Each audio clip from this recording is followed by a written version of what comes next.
জলাতঙ্ক হচ্ছে একটা মারাত্মক ব্যাধি। যদি কুকুর, শিয়াল, বাদর, ভালুক, বানর, বেজি এসব প্রাণী কামড় দেয় তাহলে আমাদেরকে ভ্যাকসিন দিতে হবে। ভ্যাকসিন হলো তিনভাবে দেওয়া যায়। একটা হলো মাংসে, একটা হলো ইন্টারডার্মালে। যদি আমরা মাংসে দিই তাহলে আমাদেরকে 5টা ইঞ্জেকশন দিতে হবে, যেমন 0, 3, 7, 14, 28। আর যদি আমরা ইন্টারডার্মাল দেই তাহলে আমাদেরকে দিতে হবে 4টা ডোজ হলো আপনার যে 0, 3, 7, 28।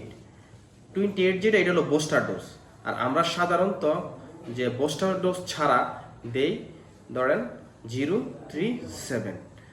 তবে আপনারা এই ভ্যাকসিনটা কেউ মিস করবেন না, কেউ অবহেলা করবেন না।